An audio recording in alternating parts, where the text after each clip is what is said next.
Assalamualaikum warahmatullahi wabarakatuh. Perkenalkan, kami dari kelompok 2 akan mempresentasikan tentang program absensi dan nilai mahasiswa menggunakan bahasa Python. Saya Muhammad Rafji Sadamaran Kodar dengan NIM 163210027.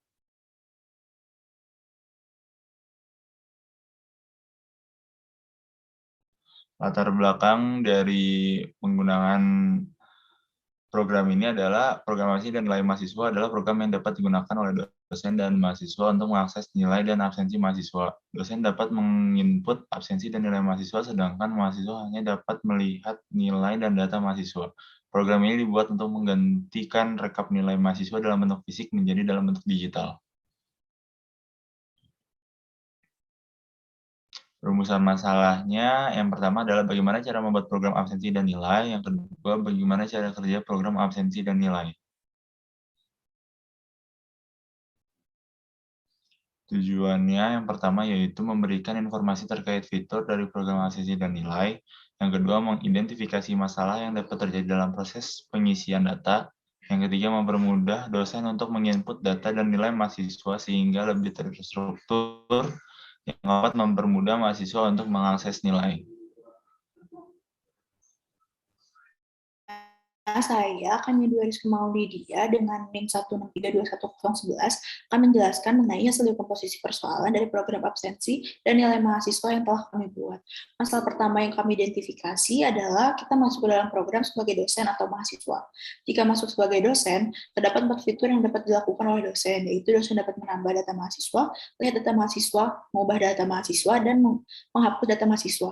Untuk data-data yang dapat ditambah oleh dosen tertulis pada diagram di sini. Lalu jika masuk sebagai mahasiswa, mahasiswa akan diminta untuk memasukkan NIM mereka. Jika NIM yang dimasukkan benar dan terdapat di dalam program, maka data mahasiswa tersebut akan ditampilkan. Perkenalkan, nama saya Farah Dibaul Yasmin dengan NIM 163211155 akan menjelaskan tentang flowchart. Pertama-tama, program akan dimulai, kemudian akan keluar pilih menu login. Dari pilih menu login tersebut akan ada 3 pilihan. Yang pertama dosen, yang kedua mahasiswa, dan yang ketiga keluar program. Apabila kita milih dosen, maka akan diminta untuk masukkan kode login. Apabila kode login salah, maka akan diminta untuk masukkan kode login kembali. Dan apabila kode login benar, maka akan keluar pilih menu. Jadi pilih menu tersebut akan ada 5 pilihan: tambah data, lihat data mahasiswa, ubah data mahasiswa, hapus data mahasiswa, dan selesai. Apabila kita ingin memilih di antara 5 pilihan tersebut, maka bisa dilanjutkan dengan seperti pada gambar diagram flowchart tersebut. Apabila kita ingin kembali ke pilih menu login, maka kita harus memilih selesai. Dari selesai tersebut akan kembali ke pilih menu login, dan apabila kita memilih mahasiswa, maka akan diminta untuk memasukkan NIM dan nantinya akan keluar data mahasiswa. Kemudian kita akan memilih selesai, dan apabila kita dari pilih menu login memilih keluar program, maka program tersebut akan selesai.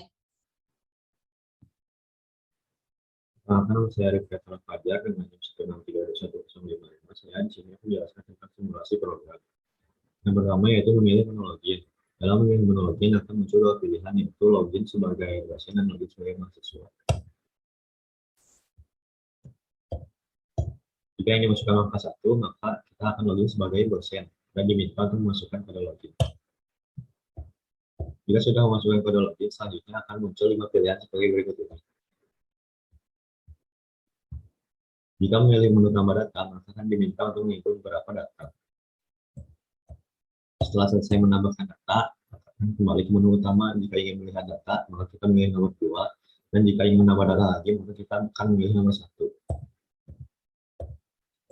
Pada pilihan nomor 2, di pilihan pertama, mahasiswa dinyatakan lulus atau tidaknya berdasarkan akumulasi nilai yang dimasukkan. Jika nilai akhir kurang dari 50 atau absensi tidak memenuhi 80%, maka mahasiswa dinyatakan tidak lulus mata kuliah ini.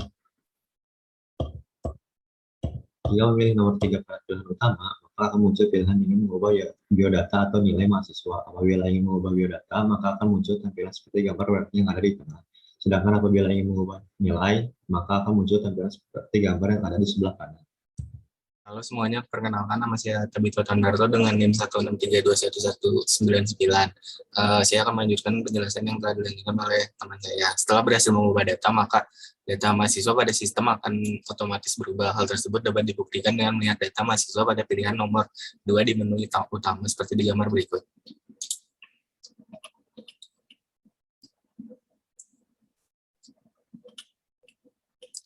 Selanjutnya, jika memilih nomor 4 pada menu utama, maka akan muncul pilihan data mahasiswa mana yang akan dihapus.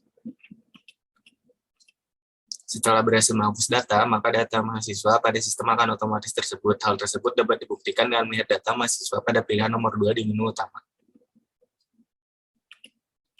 Jika memilih nomor 5 pada menu utama, maka akan kembali ke menu login dan kita dapat memilih program selanjutnya. Jika memilih mahasiswa pada menu login, maka akan diminta nih mahasiswa seperti gambar di bawah dan akan langsung muncul biodata dan nilai mahasiswa tersebut.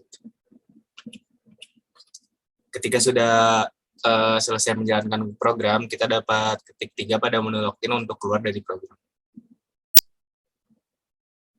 Selanjutnya saya akan menjelaskan mengenai kesimpulan tugas besar yang telah kami lakukan. Program absensi dan nilai mahasiswa dapat membantu merekap data dan nilai mahasiswa menjadi bentuk digital yang dapat lebih mudah diakses dan lebih terstruktur. Berdasarkan rangkaian kegiatan yang telah kami lakukan, dimulai dari komposisi persoalan sampai kepada pemrograman akhir, dapat kami simpulkan bahwa bahasa pemrograman Python mampu menjelaskan bagaimana cara kerja program absensi dan nilai beserta fitur-fiturnya. Dari tugas besar ini dapat diambil pelajarannya. Yang pertama, dapat mempelajari dan memahami lebih lanjut mengenai pemrograman dasar seperti conditional, loop, function, dan array sebagai dasar dari computational thinking. Yang kedua, dapat melatih mengidentifikasi dekomposisi persoalan dan pengenalan pola dalam kerangka berpikir untuk memecahkan sebuah masalah. Dan yang ketiga, dapat melatih kemampuan berkomunikasi dan bekerja dengan orang lain. Sekian dari kelompok kami. Mohon maaf bila ada kesalahan. Wassalamualaikum warahmatullahi wabarakatuh.